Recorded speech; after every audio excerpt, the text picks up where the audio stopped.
வாழ்க்கை அனுபவத்தை அப்படியே பதிவு செய்து உங்களுக்கு தர வேண்டும் என்று கருதுகிறார்.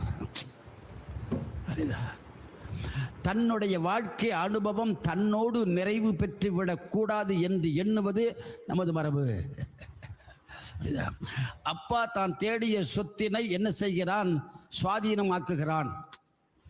அப்பா தான் தேடிய சொத்தினை சுவாதீனமாக்குகிறான். யாருக்கு? பிள்ளைகளுக்கு இல்லையா? ஒரு தந்தை தான் தேடிய சொத்தினை பிள்ளைகளுக்கு மட்டுமில்லாமல் பொதுவாக தருகிறான். அதற்கு பெயர் சுவாதீனம் அல்ல, அதற்கு பெயர் ஆதீனம்.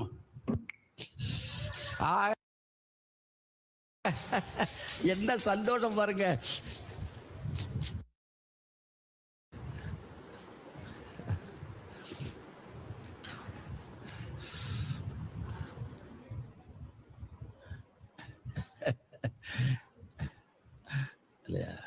நம்ம ஆதீனத்துக்கு கொடுத்த சொத்து புறாம அவங்க தேடினதா இல்லையா? பிறர் என்ன பண்ணாங்க, நான் செலவு பண்ண ஊர்ல இருக்கிறவங்க புறா ஏதாவது பேசுவான். எப்படி வந்தது எனக்கு தெரியாத இல்லையா? ஒரு டாக்டர் படிச்சு ஒரு பையன் சிறப்பாக வாழ்றான்னு வச்சுங்க, நம்ம ஊர்ல ஏழ்மையானவன் ரொம்ப நல்ல பையன் நல்லா படிச்சு டாக்டரா வந்துட்டான்னு சொல்லுவானா? இவன் இருந்த இருப்பு தெரியாதா? அதே தான் பேசுவான். சுபாவம். குறையை சொல்லுவதே வாழ்வது என்பது நமது மனோ சுபாவம். அதனால என்ன பண்ணான்னா, தன்னால் தேடப்பட்ட மிகப்பெரிய சொத்துக்களை தானே வந்து தர்மம் செய்கிற பொழுது உலகம் ஏச்சுக்களுக்கும் பேச்சுக்களுக்கும் அது ஆளாக நேரிடும் என்று எண்ணி பல பெரியவர்கள் செய்தார்கள். நமது சன்னிதானத்தில் கொண்டாந்து கொடுத்து நீங்க வச்சு தர்மம் பண்ணுங்க அப்படின்னு சொன்னார்கள். சன்னிதானத்தில் கொடுத்த உடனே என்ன ஆகிறது? சுவாதீனமாகவில்லை, ஆதீனமாகிறது.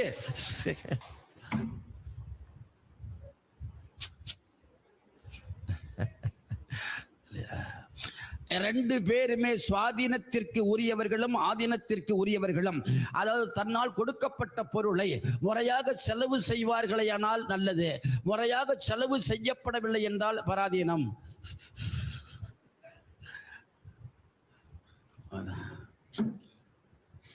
புரியுதா? அயோத்தி மாநகரத்தை சுவாதீனமாக ஆக்கினான் ராமனுக்கு. யார்? தசரதன். உலகத்தையே அப்படியே ஆதீனமாக ஆக்கியது ராமனுக்கு. நான் சொல்லலை, வைமு கோபாலகிருஷ்ணமாச்சாரி வர்றது. நமது இலக்கியத்தில் ஆதீனத்திற்கு இலக்கணம் சொல்லப்பட்ட ஒரே இடம் ராமகாவியம். விளங்குதா? ஏன் சொல்றேன்னா, இப்போ அற்புத, திரு, அந்தாதி. அப்ப தன்னால் தான் வந்து அனுபவிச்ச அற்புதத்தை தானே அனுபவிச்சு நிறைவு பெற்றுவிடக் கூடாது என்பதற்காக தனக்கு பின்னாலே வருகிற சந்ததிகளும் அதன் பயனை பெற வேண்டும் என்று எண்ணுகின்ற நமது அருளாளர் பெருமக்கள் எப்படி ஒரு தந்தை தன்னால் தேடப்பட்ட சொத்தினை தன் பெற்ற பிள்ளைகளுக்கு சுவாதீனமாக கொடுக்கிறானோ, அதுபோல தன்னால் இறைவனால் பெறப்பட்ட அந்த அனுபவம் இருக்குல்ல, அந்த அனுபவ அருளை தன்னை சார்ந்திருக்கக்கூடிய சமயம் சார்ந்த சந்ததிக்கு கொடுக்க வேண்டும் என்று என்ன பண்றான்? சுவாதீனமாக்குகிறான். அது எப்படி வருகிறது? ஒரு பாடலாக வருகிறது. அதுதான் அற்புதத்தில் வந்தாதி.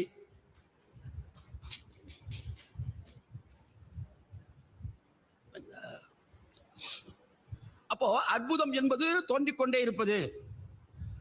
ஆன்மாதனை அனுபவிக்கலாம்.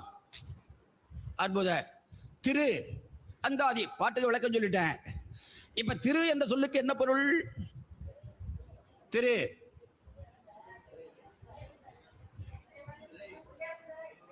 உயர்ந்த, திருன்னா இறைவன், சிறப்பு,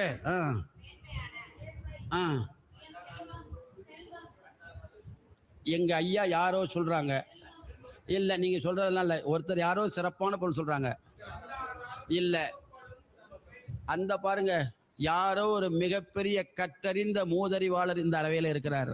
அதுவே இந்த அவைக்கு பெருமை. திரு என்ற சொல்லுக்கு பொருள் கண்டாரை மயக்கும் அழகின் நேர்மை.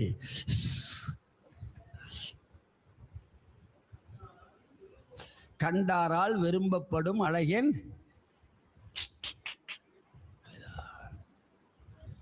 இதை கண்டாரால் விரும்பப்படும் அழகின் தன்மை என்பதனை பேராசிரியன் உரை எழுதுறான். இந்த திரு என்பதற்கு கண்டாரால் விரும்பப்படுகிற அழகின் நேர்மை.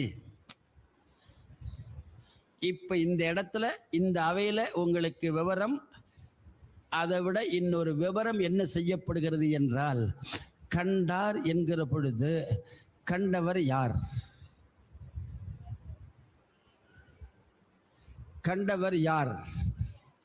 உடன்பாடு உடையவர்களும் கண்டார்கள், எதிர்மறை உடையவர்களும் கண்டார்கள். இருவரையும் எந்த அழகு மயக்குகிறதோ அதுவே அழகு. அப்பா புரியுதா? உடன்பாடு உடையவர்களும் ஒரு பொருளை பார்க்கிறான், எதிர்மறை உடையவனும் ஒரு பொருளை பார்க்கிறான். இருவரும் பார்க்கிற பார்வை வெவ்வேறு பார்வை. ஆனால் இருவரையும் அதனுடைய அழகுத்தன்மை என்ன செய்கிறது? மயக்குகிறது. நடராஜ பெருமானை வழிபாடு செய்யக்கூடியவனும் பார்க்கிறான், நடராஜ பெருமானை வழிபாடு செய்யாதவனும் அடட என்ன அருமையா பண்ணியிருக்கான் பாரு. ஆனால் அவன் கடவுளாக கருதி இல்லை. அப்ப இருவரையும் ஏதோ ஒரு விதத்தில் அந்த உருவம் என்ன செய்தது? அதுதான் அழகு. இல்லையா இல்லையா இல்லையா? ஒரே ஒரு உதாரணம் சொல்லவா? ஒரே ஒரு உதாரணம். வேற ஏதோ சொல்றீங்க, வேற ஏதோ தெரிஞ்சதெல்லாம் சொல்லக்கூடாது. தொடர்பாகவே இருக்கணும், தலைப்புல வந்து தொடர்பாகவே இருக்கணும். சொல்லப்படக்கூடாது. இருங்க வர்றேன். வேண்டாம், அதெல்லாம் வேண்டாம், வர முடியாது.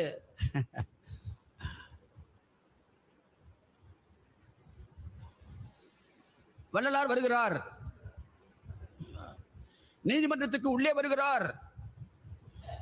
உடன்பாடு உடையவரும் இருக்கிறார், உடன்பாடு இல்லாதவரும் இருக்கிறார்கள்.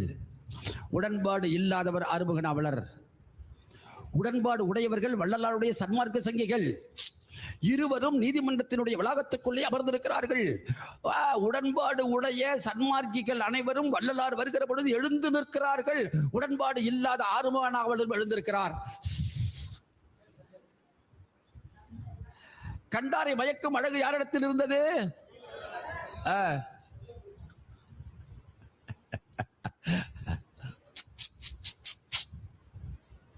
சரிதானா? இன்னொரு உதாரணம் சொல்லவா? ஒரு உதாரணம் கேட்கலாமா?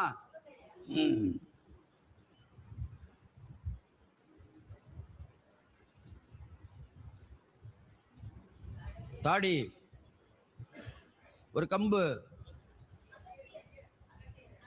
நோனோ, ஒரு கருப்பு சட்டை, சிறியார்,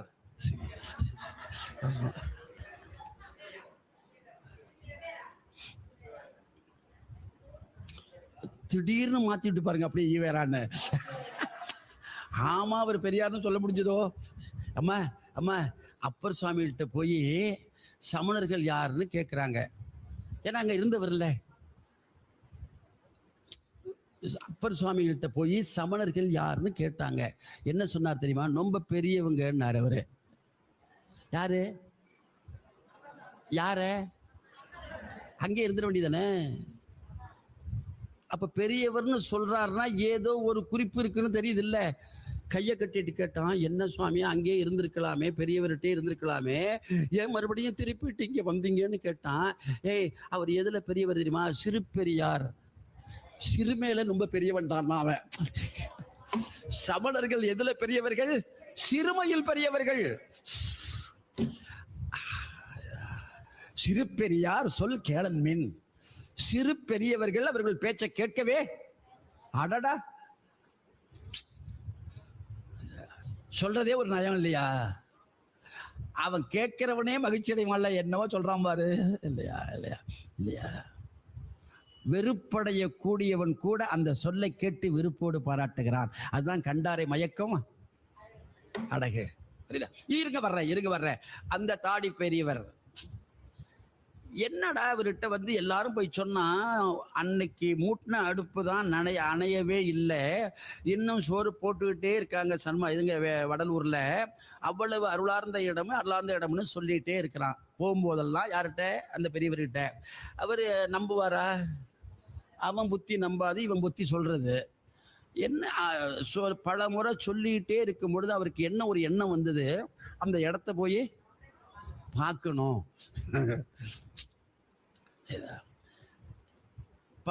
போய் பார்க்கணும்னு நினைச்சது, எப்படி பார்க்கணுங்கிற எண்ணம் வந்து தெரியுமா? யாருக்கும் தெரியாம போய் பார்க்கணும். இது எப்படி இருக்கு? சரின்னு சொல்லிட்டு ஒரு நாள் விடியற் காலம் 7 மணி 6 மணிக்கெல்லாம் புறப்பட்டு கார் எடுத்துக்கிட்டு நேராக எங்கே போனார்? வடலூர் போயிட்டார். சன்மார்க்க சங்கத்தினுடைய அந்த இடம் இருக்குல்ல, சபை இருக்குல்ல, அதற்கு முன்பாக போய் கம்பை ஊனிட்டு அப்படி நிற்கிறார். கார் பின்னாடி நிற்கிது. அவருடைய எண்ணம் வேறு யாரும் நாம் வந்திருப்பதை பார்க்க அப்படின்னு நினப்பு இல்லையா? அப்படி நின்னார்ல, பின்னாடி ஒரு காரு வந்து நின்னுது. பார்க்கல. நின்னொன்னு இவர் இறங்கினார். இந்த பின்னாடி வந்த கார்ல இருந்தவர் இறங்கினார். இறங்கி பார்த்தா யார் நிற்கிறா? மேற்படி நபர் நிற்கிறார். தூக்கி வாரி போட்டுச்சு. போய், ஐயா எங்க வந்தீங்க? அடடா ஏன் சொல்லிட்டு எங்க வந்தீங்க? யார் தெரியுமா அது? அவர்தான் அண்ணாமலை பல்கலைக்கழகத்தில் பணி செய்த பேராசிரியர் கா. வெள்ளைவாரணம்.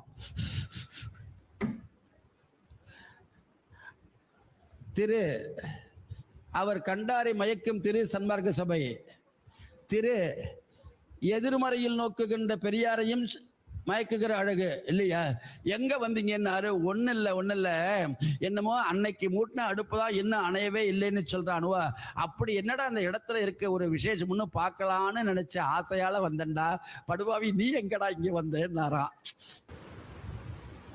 ஒரு பெண் தன்னுடைய கணவனை சிறக்க வாழ வைக்க வேண்டும், எந்த நோயும் நொடியும் இல்லாமல் வாழ வைக்க வேண்டும் என்று இந்த கணவனை தவிர்த்து வேறொரு கடவுளையும் வணங்கக்கூடிய ஒரு உரிமையினை எந்த சமயம் தந்தது? சைவம்.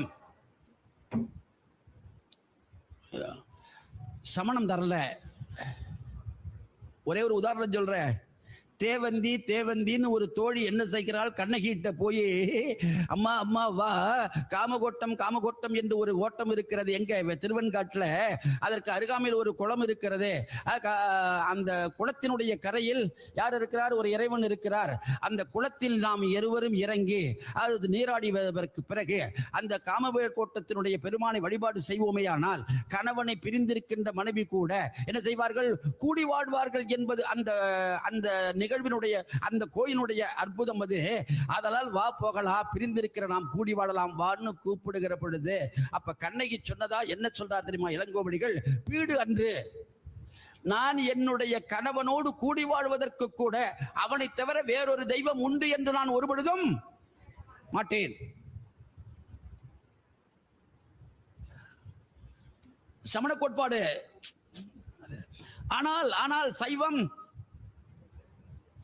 மானுட வடிவத்தில் வந்தவன் கணவன் கடவுளே, இந்த கடவுளையும் மானுட வடிவத்தில் வந்த அவனையும் காப்பது ஒருவன் இருக்கிறான். அவனும் இரு நிலையிலேயும் இரு கணவனையும் கடவுளாக கருதி இந்த கணவனையும் தன்னையும் காக்கக்கூடிய வாழ்க்கையில் வந்து அற்புதத்தை நிகழ்த்தக்கூடிய கடவுள் மேலானவன் இருக்கிறான் என்று அவனையும் வணங்கக்கூடிய மகத்தான உரிமையினை தந்த சமயம் சைவம். இன்னொரு போற போக்கில் ஒரே ஒரு செய்தி சொல்றேன். கணவன் இல்லாமல் ஒரு மனைவி ஒரு தர்மத்தை செய்யக்கூடாது. மனைவி இல்லாம ஒரு கணவன் ஒரு தர்மத்தை செய்யக்கூடாது.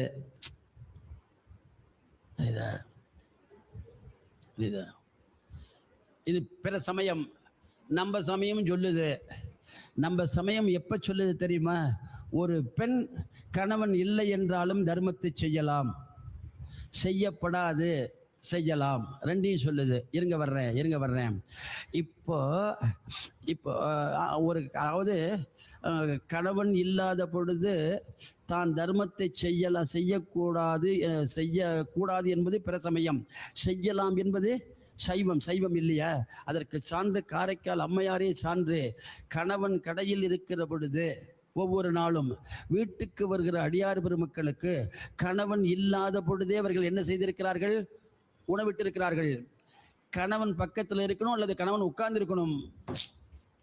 அப்பதான் என்ன பண்ணணும்? பரிமாறணும், விருந்தோம்பல் செய்யணும். ஆனால் ஆனால் யார்? அம்மையார் செய்கிறார்களே. எப்படி செய்வது? சமய புறம்பா? அல்ல அல்ல அல்ல அல்ல. கணவன் இல்லை என்றாலும் ஒரு பெண்ணானவள் ஒரு தர்மத்தை செய்யலாம் செய்யலாம். எப்ப செய்யலாம் தெரியுமா? அவரும் அடியவராக இருந்தால் செய்யலாம்.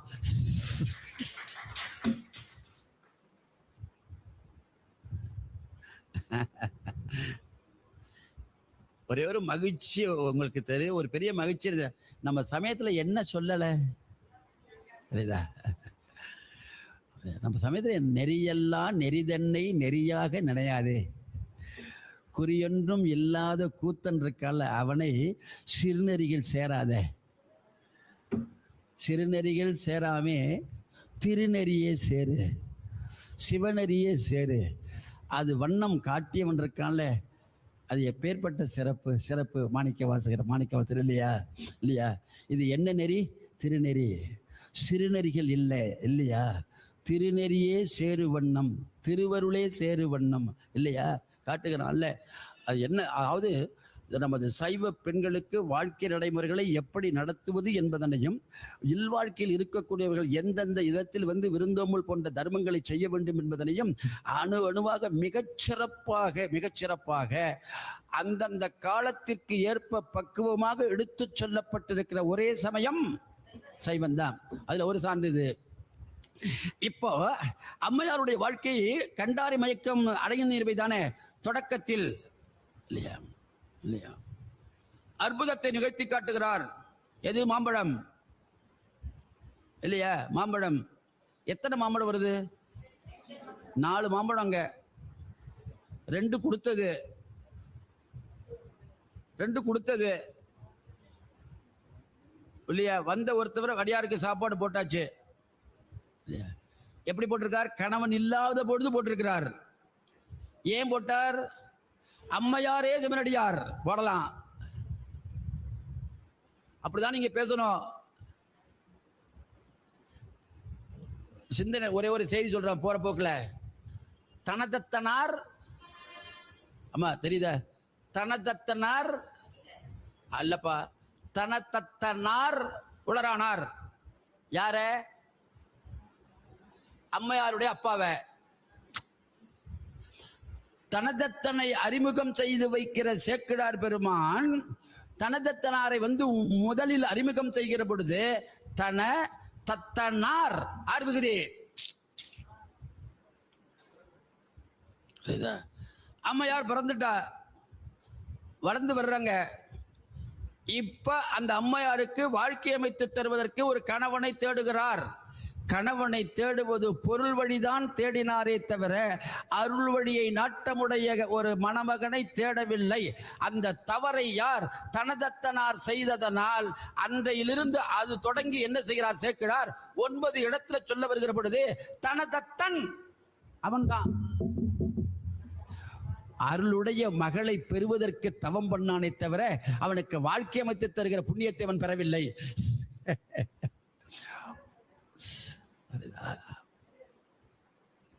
அவர் என்கிற சிறப்புக்குரியவர் அவனாகிறான்.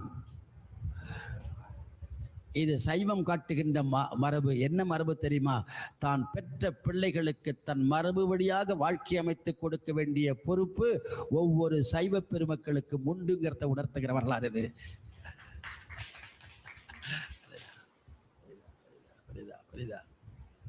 அம்மா, நான் இந்த அவைக்கு என்ன சொல்றேன்னா, வெறும் புராணமாகவே பார்க்காதீர்கள், வெறும் பக்தியாகவே பார்க்காதீர்கள். சைவம் சார்ந்த மரபுகளோடு இணைந்தது தான் நமது புராணங்கள். பெரிய புராணம் மட்டும் சைவ மரபுகள் சார்ந்திருக்கக்கூடிய ஒரு பூரண நிலை, முழுமை பெற்ற நிலை. அந்த பாங்கோடு பார்க்கிற பொழுது நமக்கு இருக்கிற அழகே அழகு.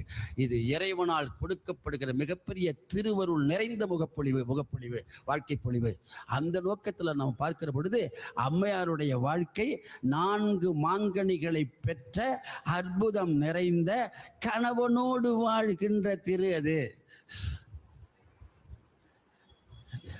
4 மாம்பழங்கள், 2 மாம்பழங்கள் அவன் கொடுத்து அனுப்பியது. அதற்கு பிறகு ஒரு மாம்பழம் வருது. அதற்கு பிறகு மிகுந்த சுவையாக இருக்கிற பொழுது இது மிக, அப்ப கூட அந்த பொண்ணு சாப்பிட்டுமே நினைக்கல, கொண்டாங்கிறான் பாருங்க. இல்லையா, நல்ல பையன் இல்லையா இல்லையா. அம்மாடி, நான் இப்ப கேட்கிறேன், அவனோட வந்து எதிர்மறையில் வாழ்கிறவன் தானே, பின்னாடி வாழ போறவன் தானே. அதான் திரு கண்டாரை மயக்கம் அவனோடையும் உடன்பாடா வாழ்ந்தாங்களா அந்த அம்மா? வெளில காட்டினாங்களா? இல்லையா. சரி, இப்ப இந்த 4வது, இப்ப வந்து அவன் கணவன் ஒரு மானுடனாக இருக்கிற பொழுது தானும் ஒரு மானுட நிலையில் இருந்து அதற்கு ஏற்ப அந்த பெண்ணானவள் வாழ்க்கை நடத்துகிறாள். அதுவும் என்ன திரு அருமை, ஒரு 5 மணித்துளிகள் சரிதானா? நிறைவு பண்ணிக்கணும்.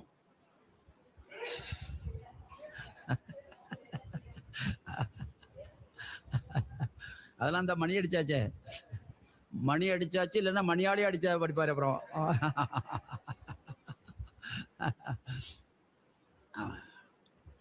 இப்போ இனிமேல் இவளோடு வாழ முடியாதுன்னு சொல்லி உடன்பாடு என்ன ஆகிறது சொல்லுப்பா. உடன்பாடாக இருந்த அந்த பரமதத்தன் இப்ப என்ன வாழ்க்கையாக போறான்? எதிர்மறை இல்லையா. உடன்பாடாக அந்த அம்மையாரோடு இருந்த பரமதத்தன் இப்ப என்ன ஆக போறான்? எதிர்மறையில். இவளோடு வாழ்வது இனிமேல் பொருந்தாது என்று கருதி வியாபார நோக்கத்திற்காக போகிறேன் என்று சொல்லி பாண்டி நாட்டுக்கு சென்று குலசேகரப்பட்டினத்திற்கு அருகாமையில் ஒரு கிராமத்தில் தங்கி அங்கே ஒரு பெண்ணை திருமணம் செய்து கொண்டு வாழ்க்கை நடத்தி ஒரு குழந்தையும் பெற்று அந்த குழந்தைக்கு புனிதவதி என்கிற பெயரும் இட்டு வாழ்க்கை நடத்துகிறான். சுத்தத்தார்களுடைய பெருமை என்னன்னா குடும்பங்களை இணைத்து வைப்பது. குடும்பங்களை இணைத்து வைப்பது வேதியா ஆணையது. நீதிமன்றம் கணவனையும் மனைவியும் பிரித்து வைக்கக்கூடிய வேதிக்கும் ஆணையது. ஆனால் நமது சைவம் என்று சொல்லப்படுகிற நீதிமன்றம் வேதிக்காதது, இருவரையும் இணைத்து வைப்பது. அதனாலதான் திருநீலகண்டருடைய வரலாற்றை சொல்ல வருகிற சேக்கிழார் பெருமான் பேதியா ஆணை கேட்ட பெரியவர் பெயர்ந்து நீங்கி. இப்ப நீதிமன்றம் என்ன பண்ணுங்கிறேன்? பேதித்தல் அர்த்தம் வேறுபடுத்தல், 2 பேரையும் பிரிக்கிறது. நம்ம சைவம் இருவரையும் ஒருபொழுதும் பிரித்ததே இல்லை. அதான் பேதியா ஆணை கேட்ட பெரியவர் பெயர்ந்து நீங்க நிறைய பேசணும், புரியுதா? இப்போ இந்த சுற்றத்தார்கள் அவன் இருக்கிற இடம் தெரிஞ்சு அழைச்சிட்டு போறாங்க. அம்மையாரை அழைத்து கொண்டு போய் அவனையும் வர சொல்றாங்க. அவனும் வர்றான் துணிச்சலோட. இப்ப உடன்பாடு உடைய கணவனாக இல்லை, எதிர்மறை உடைய கணவனாக இல்லையா. உடன்பாடு உடைய கணவனாக இருக்கிற பொழுதும் அம்மாவினுடைய அழகின் நேர்மையினை ரசித்தவன் இப்ப எதிர்மறையில் வருகிற பொழுதும் அருள்நிலையில் உடைய கூடிய தன்னுடைய மனைவி அவள்கிட்ட ஆசீர்வாதம் பெறும் என்கிற திருவுடையவன் அவனோ. அதே போல உடன்பாடுகிற காலத்தில் கூட அவனோடு ஒத்திருந்த திருவுடையவள் யார்? அம்மையார். இப்ப எதிர்மறையில் அவன் ஆக போறான். எதிர்மறையில் ஆக போகிற பொழுது கூட அவனை எந்த வெறுப்புத்தன்மையும் இல்லாமல் பார்த்த அழகுக்குரியவள் தான் யார்?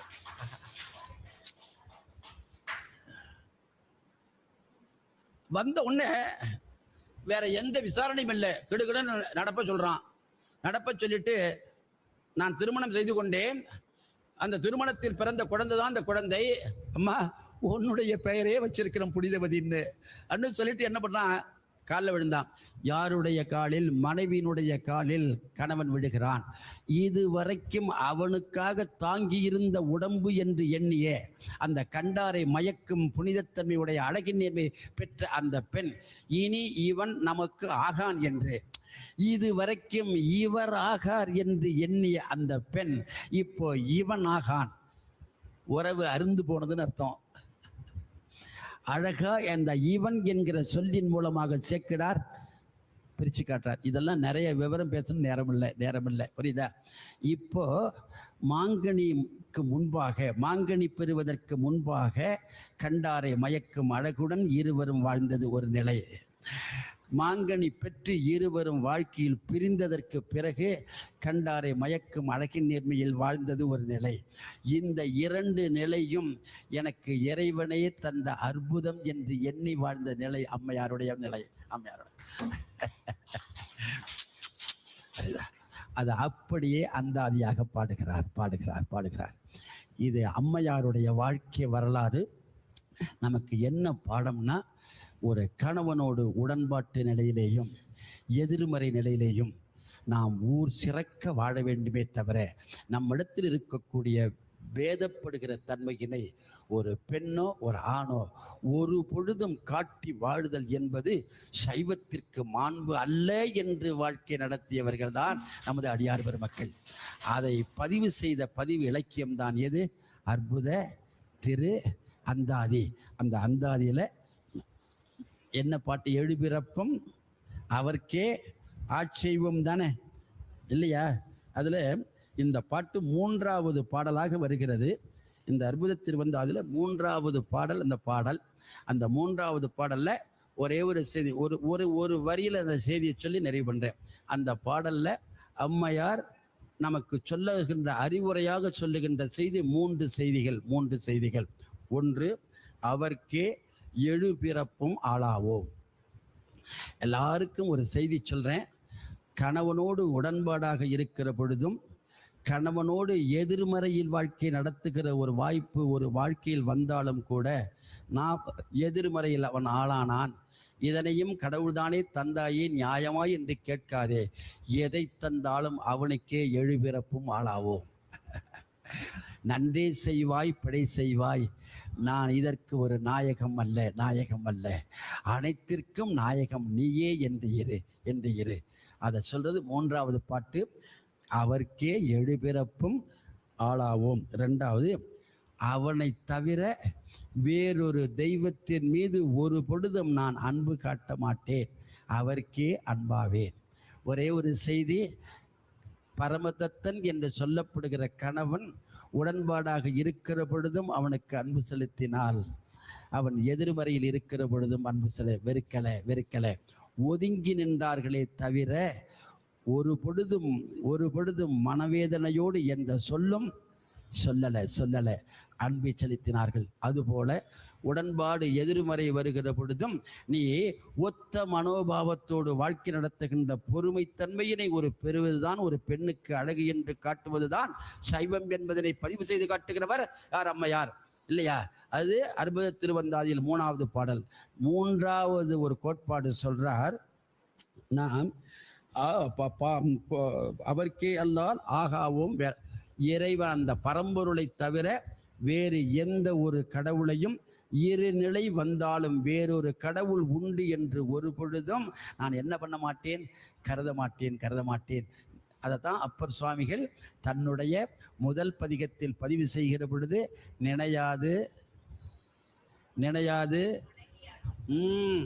நினையாது ஒருபோதும் மறந்தறியேன்.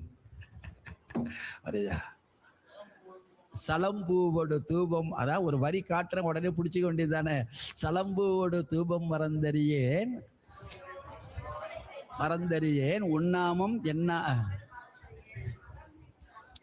நலம் தீங்கிலும். நலம் எது? நான் அதிகைக்கு வந்தது. தீங்கு எது? 35 வருஷம் அங்கு இருந்தது.